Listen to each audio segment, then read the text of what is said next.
ছিলেন যে তিনার নাম শুনে শয়তান 40 দিন রাস্তাতে উঠতে পারে, এত ভয় করতে আজাজির শয়তান। তোমার ফারুক বললেন যে রাসূলুল্লাহ করেন যে যাতে করে জবাই করে দেওয়া হয়। তো নবী চিন্তা করলেন, রাসূলুল্লাহ চিন্তা করলেন যে উমরের মাথায় একটু গরম আছে, আবু বকরের কাছে গেলেন, বললেন আবু বকর তোমার কি রায় বলো? তো বললেন ইয়া রাসূলুল্লাহ আপনি একটা ফিদিয়ার ব্যবস্থা করে দেন। কেমন? যে যে পর্যায়ের ব্যক্তি আছে, কোটিপতি আছে, বড় লোক আছে, মধ্যবিত্ত আছে, গরিব আছে, তো যে যে পর্যায়ের ব্যক্তি সে সেরকম একটা করে টাকা দিয়ে রিহাই নিয়ে মক্কা শরীফ বিদায় হয়ে চলে যাবে। আর যারা একেবারে টাকা দিতে পারবে না তারা আনসারীদের 10 জন করে বাচ্চাকে লেখাপড়া শিখাবে। এটা আবু বকর ফয়সালা দিলেন। নরম মনের মানুষ ছিলেন আবু বকর সিদ্দিক রাদিয়াল্লাহু আনহু। তো নবী বললেন যে আবু বকরের রায়টাকে নবী আমার কবুল করলেন। সুবহানাল্লাহ। কবুল করে নেওয়ার পরে এবার আমার রাসূলে কায়নাত সাল্লাল্লাহু আলাইহি সাল্লাম কাফেরদের নিকটে ঘোষণা দিয়ে দিলেন যে তোমরা দাও রিহাই নিয়ে মক্কা শরীফ চলে যাও। তো নবীর চাচা আব্বাস কে নবী বললেন যে চাচা আমার বিরুদ্ধে যুদ্ধ করতে এসেছিলে মক্কা শরীফ, হারিয়ে গেছো, পরাজয় হয়ে গিয়েছো, তো টাকা দিয়ে বিদায় নিয়ে যাও, মক্কা শরীফ বিদায় চলে যাও। তো বললেন যে ভাতিজা মক্কা থেকে যুদ্ধ করতে এসেছিলাম, টাকা পয়সা কিছু আনিনি, কি করে টাকা পয়সা দিব, কিছু নাই কাছে। তো নবী আমার বলেন যে চাচা মিথ্যা কথা বলিও না, মিথ্যা কথা বলা মহাপাপ। বলে চাচা যখন মক্কা থেকে মদিনাতে যুদ্ধে আসো নির্জন রাত্রিকালে আমার চাচি উম্মুল ফদলকে সঙ্গে করে নিয়ে বাড়ির আঙিনাকে খনন করে যে সোনা পুঁতে রেখেছে, সোনা কোথায় গেল? নবী আছেন মদিনায়, সংবাদ দিচ্ছেন মক্কা থেকে মদিনা কমবে 400 কিলোমিটারের পথ। এই আজিজানে মুহতারাম সঙ্গে সঙ্গে নবীর চাচা আব্বাস বলে ইয়া রাসূলুল্লাহ নির্জন রাত্রিকালে আমার বিবিকে সঙ্গে করে নিয়ে বাড়ির আঙিনাকে খনন করে যেই সোনা পুঁতে রেখেছিলাম এই সম্পর্কে আমি আর আমার বিবি ছাড়া পৃথিবীর কেউ জানতো না। আপনি যখন বাদ দিয়ে দিলেন আমার বিশ্বাস হয়ে গেল আপনি হলেন আল্লাহর সচ্চা নবী। তাই এই জায়গাতে দাঁড়িয়ে আপনার হাতে হাত দিয়ে কালেমা পড়ে ইসলাম কবুল করে নিলেন। ইসলাম কবুল করে নিলেন। তো নবীর এই অদৃশ্য সংবাদকে দেখে হযরতে আব্বাস রাদিয়াল্লাহু আনহু ইসলাম কবুল করে নিলেন। নবী মুস্তাফা মক্কা শরীফে দাঁড়িয়ে মদিনা শরীফের সংবাদকে দিয়েছেন, মদিনা শরীফে দাঁড়িয়ে মক্কা শরীফের সংবাদ দিয়েছেন। নবী মুস্তাফা জমিনে দাঁড়িয়ে আসমানের উপরের সংবাদ দিয়েছেন। নবী মুস্তাফা জমিনে দাঁড়িয়ে গ্রহ নক্ষত্রের সংবাদ দিয়েছেন। নবী মুস্তাফা জমিনে দাঁড়িয়ে জান্নাত জাহান্নামের সংবাদ দিয়েছেন। নবী মুস্তাফা জমিনে দাঁড়িয়ে আরশে ইলাহির সংবাদ দিয়েছেন। নবী মুস্তাফা জমিনে দাঁড়িয়ে সিদরাতুল মুনতাহার সংবাদ দিয়েছেন। নবী মুস্তাফা জমিনে দাঁড়িয়ে আরশ ফারশের সংবাদ দিয়েছেন। নবী মুস্তাফা জমিনে দাঁড়িয়ে সপ্তম আকাশের খবর দিয়েছেন। নবী মুস্তাফা জমিনে দাঁড়িয়ে সপ্তম জমিনের খবর দিয়েছেন। নবী মুস্তাফা জমিনে দাঁড়িয়ে স্বয়ং খোদার খবর দিয়েছেন, স্বয়ং খোদার সংবাদ দিয়েছেন। আচ্ছা বলেন আমরা সকলে শুনেছি আল্লাহ আছে, কেউ দর্শন করেছি? কেউ দেখিনি। কিন্তু নবী কার নাম? নবী আমার বলেন রাআইতু রাব্বি মাররাতাইনি ওয়া মাররাতান বিল ফুয়াদ ওয়া মাররাতান বিল বাশার। নবী আমার বলেন আমি আল্লাহকে 2 বার দর্শন করেছি। নবী বলেন যে আমি আল্লাহকে 2 বার দর্শন করেছি। একবার দেখেছি অন্তরের দৃষ্টি দ্বারা আর একবার দেখেছি বাহ্যিক দৃষ্টি দ্বারা। এরপরে নবী আমার বলেন যে আল্লাহকে কেমন দেখেছি? নবী আমার বলেন রাআইতু রাব্বি ফি আহসানি সূরাতিন, আমি আল্লাহকে উত্তম সূরতে দর্শন করেছি। সুবহানাল্লাহ বলেন না। মেরাজের রাত্রিরে নবী আমার আল্লাহকে দর্শন করেছেন। কত দূর থেকে? তো কিতাব বলে একটা ধনুককে বেঁকানোর পরে 2 মাথার যতটা দূরত্ব থাকে এত দূর থেকে নবী আমার আল্লাহকে দেখেছেন, আল্লাহ আমার নবীকে দেখেছেন। একটু জোরে বলেন না। তো বলেন মুসলমান এ নবী মুস্তাফা আমার যেমন এই সংবাদ দিয়ে দেওয়া সঙ্গে সঙ্গে আব্বাস ইসলাম কবুল করে নিল আর তিনি ওইখান থেকে মক্কা শরীফ ফেরত চলে গেলেন। এবার নবী আমার 3 দিন ওই জায়গাতে মুকিম অবস্থায় থেকে নবী আমার আবার মদিনা শরীফে ফেরত আসলেন। বলেন সুবহানাল্লাহ। এই আজিজার মুহতারাম, তো এই জঙ্গে বদরের শেষ ফাইসালা হয়েছিল যে সাহাবায়ে কেরাম 313 জন 1000 কাফেরকে পরাজয় করে আপনার ইসলামের সবচাইতে বড় যুদ্ধ, প্রথম যুদ্ধে জয়লাভ এনেছিলেন। কারণ কিতাব বলে যে সাহাবায়ে কেরাম যুদ্ধের ময়দানে যখন অবতরণ করতেন তো তিনাদের ভরসা হাতিয়ার হতো না, বরং আল্লাহ আল্লাহ রাসূল হতো। সুবহানাল্লাহ বলেন না, আল্লাহ ও আল্লাহ রাসূল হতো। আমরা সকলেই জানি আমাদের এই ভারতবর্ষে খাজা মঈনুদ্দিন চিশতি ইসলামের দাওয়াত নিয়ে এসেছে। খাজা পাক রাদিয়াল্লাহু আনহু এই ভারতে আসার পূর্বে একজন বিরাট বড় বাদশা ছিলেন শাহাবুদ্দিন। কিতাব বলে, ইতিহাস সাক্ষী দেয় যে খাজা পাকের পূর্বে একজন বাদশা ছিলেন নাম হচ্ছে শাহাবুদ্দিন।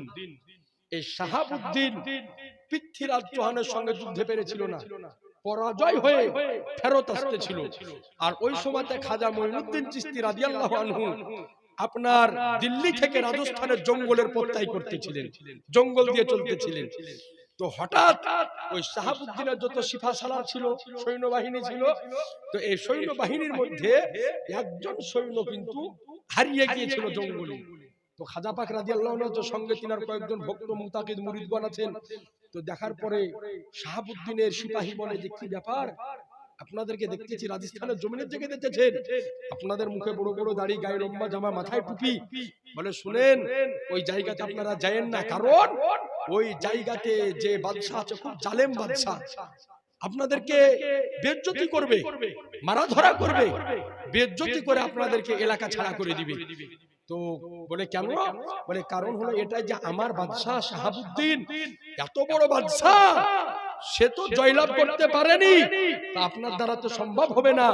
শাহাবুদ্দিনের নিকটে এত সিপাহসালার ছিল, হাতিয়ার পাতি ছিল, তারপরে জয়লাভ করতে পারেনি। আপনার কাছে তো কিছু নেই, হাতে তাসবিহ দান আর পকেটে কোরআন, আপনি কি করে জয়লাভ করবেন? তো সঙ্গে সঙ্গে আমার খাজায়ে খাজেগান, রাজায়ে হিন্দুস্তান, সুলতানুল হকউদ্দিন খাজা মাঈনুদ্দিন চিশতি আজমিরি ও সানজারি রাদিয়াল্লাহু আনহু বলেন যে শোনো, ওর নাম ছিল শাহাবুদ্দিন, আমার নাম কিন্তু মঈনুদ্দিন। জোরে বলেন না, বলে ওর নাম শাহাবুদ্দিন, আমার নাম মঈনুদ্দিন। শাহাবুদ্দিন এসেছিল হাতিয়ারের উপরে ভরসা করে, আমি এসেছি আল্লাহ তার রাসূলের উপর ভরসা করে। তাজি জানে মুহতারাম, তো সাহাবায়ে কেরাম যখন যুদ্ধের ময়দানে অবতরণ করতেন তো সর্ব অবস্থায় আল্লাহ এবং আল্লাহর রাসূলকে ভরসা করে তিনারা ময়দানে যেতেন। এই জন্য ইসলামের যতগুলি যুদ্ধের ঘটনা এখন শুনবেন, প্রত্যেকটা যুদ্ধে সাহাবীর সংখ্যা কম ছিল, কোন যুদ্ধে সাহাবীর সংখ্যা বেশি ছিল না, সব যুদ্ধে কম। কিন্তু এরপরে বড় বড় জয়লাভে, তাবুকের যুদ্ধে তো কাফেররা দাঁড়াতেই পারেনি। তাবুকের প্রান্তরটা হচ্ছে মদিনার ইরাকের বর্ডারের মধ্যখানে, মদিনা শরীফ আর ইরাকের মাঝামাঝিতে হচ্ছে তাবুকের যুদ্ধের ময়দান। তো এই যুদ্ধে কাফেররা এসেছিল 2 লাখ, কয় লাখ? 2 লাখ। আর নবী সাহেব নবী মুস্তাফা সাল্লাল্লাহু আলাইহি সাল্লাম মদিনা শরীফ থেকে 40,000 সাহাবী রেডি করেছিলেন। এই তাবুকের যুদ্ধের প্রান্তরে কাফেররা আগে থেকে হাজির। তো হঠাৎ কাফেরদেরকে যে কে খবর দিয়েছে যে নবী মুস্তাফা 40,000 বাহিনী নিয়ে নিজে তিনি তাবুক আসতেছেন, শোনার পরে কাফেররা ময়দান ছেড়ে পার। সুবহানাল্লাহ বলবেন না? তাবুকের যুদ্ধে নবী আসতেন সাহাবায়ে কেরাম নিয়ে, এটা শোনার পরেই সাহাবায়ে কেরামদের কথা শোনার পরেই কাফেররা ময়দান ছেড়ে আপনার পালিয়ে গেল। বলুন সুবহানাল্লাহ। একবার দরুদ পড়ুন, আল্লাহুম্মা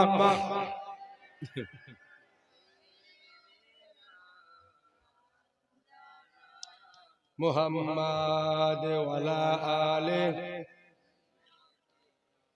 মাওলানা মুহাম্মদ সাল্লাল্লাহু তাআলা আলাইহি ওয়াসাল্লাম। তো আজিজানে মুহতারাম বিরাদারানে ইসলাম, তো আপনাদের নিকট একটা আরজ করব, এই যে জীবনী জালসা, এই 8 দিন জীবনী, তো এই জীবনী জালসাটা করার একটা কিন্তু মাকসাদ আছে। আপনারা হয়তো অনেকে শুনেছেন যে আমাদের মাদ্রাসার এই সাইডে হুজুর পীর সাহেব কেবলার জন্য একটা খানকা বানানো হলো। সুবহানাল্লাহ বলেন। এর পূর্বে হুজুর থাকতেন কারো না কারো বাড়িতে, এবার থেকে মাদ্রাসায় যখন আমরা খানকা বানিয়ে দিব, খানকায় ফাসিহিয়া, তো হুজুর আর কারো বাড়িতে থাকবে না, বরং আমাদের মাদ্রাসাতে থাকবেন। সুবহানাল্লাহ বলেন।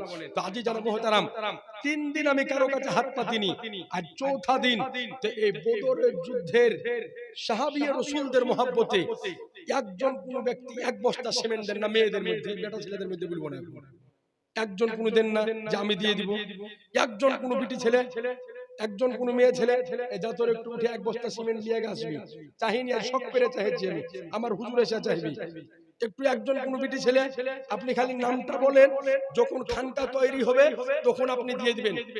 কেটা দিবে? তো তুই কি করছিস? একটু উঠে যা, এমনি করছিস, দৌড় যা, একটু চট করে উঠে যা, যা। হ্যাঁ, একজন বিটি ছেলে দেন এক বস্তা সিমেন্ট। হ্যাঁ, একটা খাতা গেলা নিয়ে গেলে চট করে নিয়ে চলে আসবি, টাকা চিকেন বসে বসে। হ্যাঁ, দৌড়, এক দৌড় দিয়ে যা। এখানে বাইরে দোকান থেকে নিয়ে একটা খাতা লিয়ালে, দোকান থেকে একটা লিয়ালে, দিয়ে দেখতে খাতার একটা কলম, এখানে আছে কলম, দিয়ে দে, চট করে একটু দাও তো। একজন কে দিবে? একজন বলল গো আপনি, আর একজনকে হু দিবেন এত গেলানের মধ্যে, আর একটা বিটি ছেলেকে হু দিয়াও। হ্যাঁ, এই যা, এখানে ওখানে যা, ইনশাআল্লাহ লিখিয়ে দিবে, যা। বলে হাত তুলতে লজ্জা করছে, বেটা ছেলে মেয়ে হাত তুলে দেন, একটু লিখিয়ে দেন ইনশাআল্লাহ তাআলা। আর তোরা দুজনে একটু যা তো। কোনোদিন চাহিনি, আজকে এই বদরের যুদ্ধের ঘটনা শুনলেন, এরপরে 3 হিজরিতে একটা যুদ্ধ হয়েছিল, নাম হচ্ছে উহুদের যুদ্ধ। কেন সংগঠিত হলো? যত গেলা যুদ্ধ হয়েছিল তার মধ্যে সবচাইতে নবী মুস্তাফার বেশি ক্ষতি হয়েছিল উহুদের যুদ্ধে। 70 জন সাহাবী শাহাদাত বরণ করেছিলেন এই যুদ্ধে, শুধুমাত্র একটু ছোট্ট মিস্টেকের কারণে। ইনশাআল্লাহ ঘটনা আপনাকে শোনাবো।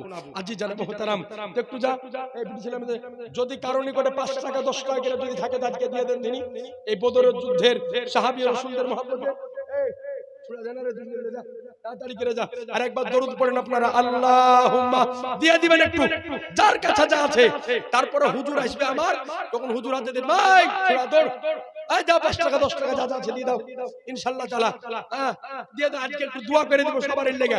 আজ হচ্ছে আমার শেষ রাত, আগামী কাল থেকে হুজুরের কাছে শুনবেন, একটু চট করে দেন, দেন 5 টাকা যদি কাছে থেকে তো ওটাও দিবেন, একটু তাড়াতাড়ি করে দেন ইনশাআল্লাহ তাআলা। আজি জানা মুহতারাম বিরাদারান ইসলাম, এই ছুড়ার রহে তাকাইছিস কেন? হ্যাঁ, ঢং করছিস, তাড়াতাড়ি লিয়া যা।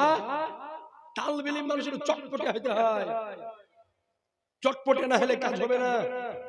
একটু তাড়াতাড়ি করে যায়, দিবে বেটি ছেলে, মেয়ে ছেলের আঁচলে সবসময় টাকা থাকে, বাড়ির জালসা গেলান করি তখন টাকা লিয়া যায়, আর এখানে লিয়াছেনি বড় জীবনীতে। দাও একটু দাও, যার কাছে যা আছে দিয়ে দাও। আমি কারো কাছে চাইবো না ইনশাআল্লাহ তাআলা, শুধুমাত্র আজ শিরকাতান একটু যা আপনাদের জন্য দোয়া করব। এই বদরের যুদ্ধের ঘটনা শুনলেন, এই মহব্বতে যা আছে যদি 10 টাকা থাকে তাও দিয়ে দিবেন। আর এই একটা বিটি ছেলে এক বস্তা সিমেন্ট দিল, আর একটা বিটি ছেলেকে দিবে না, দুজনে হয়ে যায়, একটু দেন না, বুলিয়ে দিয়ে ছুড়াকে আমার কাছে সে নামটা বুলিয়ে দিবে। তো আজি জানা মুহতারাম, এই গেলছে একটু চট চট চট চট করে দিয়ে দিবেন, দেরি করবেন না। তারপর ইনশাআল্লাহ ওয়াজটা করব, সবে তো ওয়াজ শুরু। আজ একটা যুদ্ধের ঘটনা তো বললাম, এখনো উহুদের যুদ্ধ আছে, তারপর 4র্থ হিজরিতে আপনার হাদসায়ে রাজি আছে, 8ম হিজরিতে জঙ্গে মুতা আছে। ইনশাআল্লাহ তাআলা সব বেলা শোনাবো না, বাড়ি ফেলাবে। হ্যাঁ, ইনশাআল্লাহ তাআলা শোনাবো না, সকাল তো হবে না। ইনশাআল্লাহ যথেষ্ট শুনে ইনশাআল্লাহ শেষ করব। তারপর শেষে নবী মুস্তাফার ওফাতটা ইনশাআল্লাহ আপনাদেরকে শোনাবো, যে নবীর ওফাত কেমন করে হলো, এবং নবীর জানাজাকে পড়িয়েছিলেন, নবীকে গোসলকে দিয়েছিলেন, এবং নবীকে কে কে কবরে নামিয়েছিলেন, কয়জন ব্যক্তি নামিয়েছিলেন, ইনশাআল্লাহ শোনাবো ইনশাআল্লাহ তাআলা।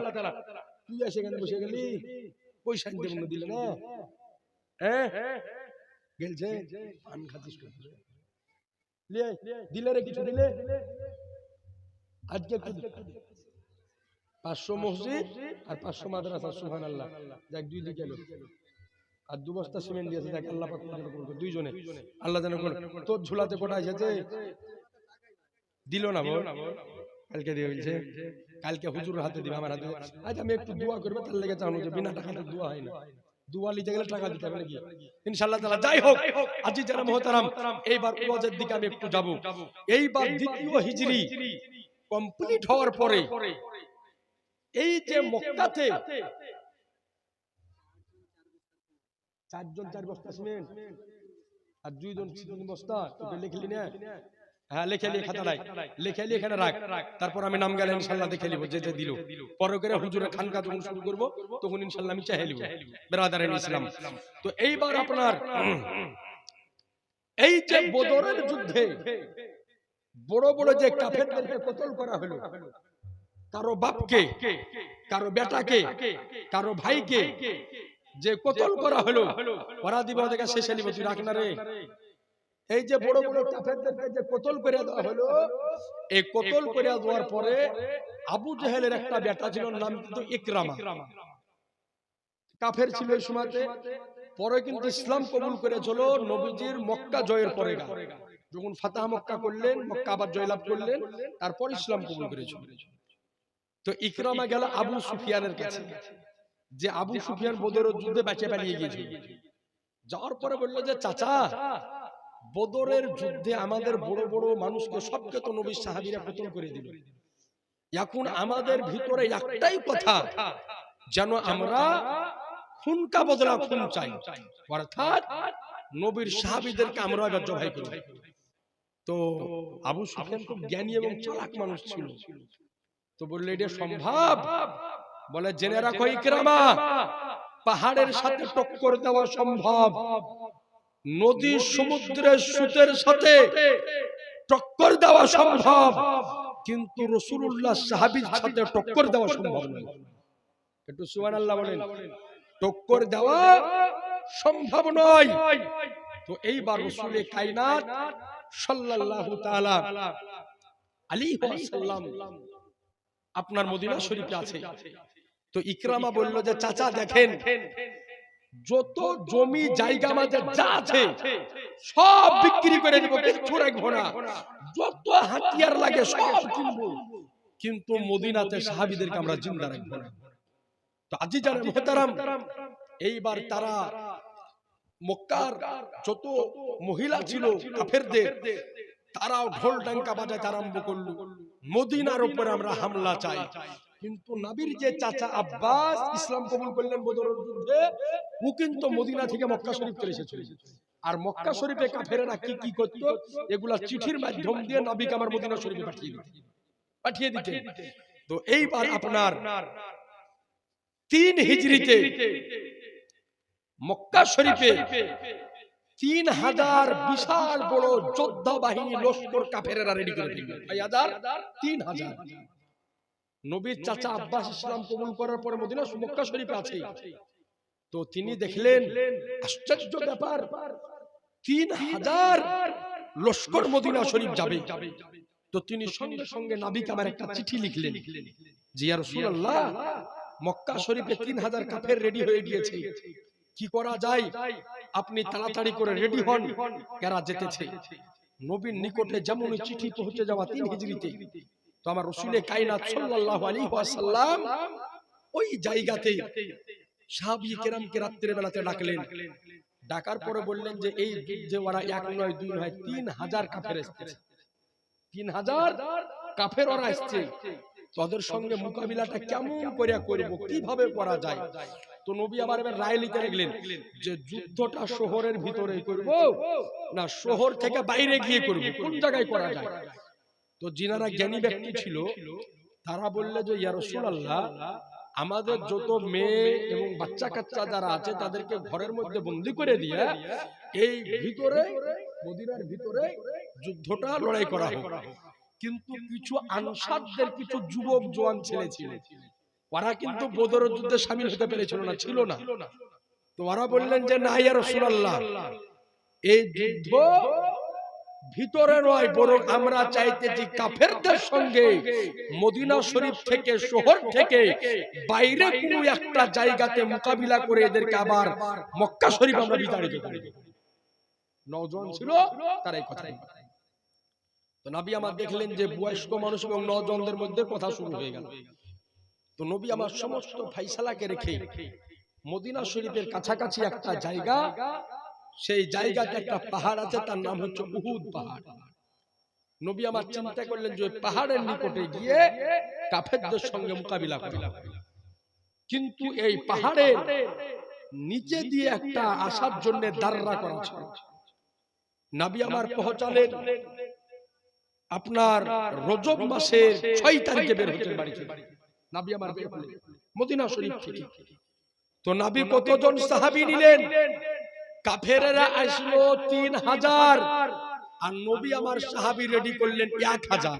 সুবহানাল্লাহ বলেন। ওদিকে 3000 আর নবী রেডি করলেন 1000। এইবার আপনার 1000 নিয়ে চলতে আছেন। রাস্তাতে একজন মুনাফিক ব্যক্তি যার নাম হচ্ছে আব্দুল্লাহ ইবনে উবাই। আব্দুল্লাহ বিন উবাই হচ্ছে একজন মুনাফিক। মুনাফিক কাকে বলা হয়? যার মুখে এক কথার ভিতরে এক কথা, তাকে বলা হয় মুনাফিক। আমাকে সামনে বলছে হুজুর আপনার চাইতে বড় আলেম কেউ নাই, আর পেছনে বলছি শালা কি জানে, একে বলা হয় মুনাফিক। আমাকে বলছে যে মুফতি সাহেব আপনি খুব ভালো, আর পেছনে যে আমার দুর্নাম করছে, একে বলা হয় মুনাফিক। এরকম লোক আছে না নাই? অনেক আছে। আল্লাহ পাক বলেন যে মুনাফিকদের স্থান হবে, মুনাফিকদের জায়গা হবে জাহান্নামের সর্বনিচু নিচ জায়গাতে। তো রাসূলে কায়নাত সাল্লাল্লাহু আলাইহি ওয়াসাল্লাম আমার নবী মুস্তাফা 1000 সাহাবী নিয়ে যেতে সামনে পড়ে গেল আব্দুল্লাহ ইবনে উবাই, রাইসুল মুনাফিকিন।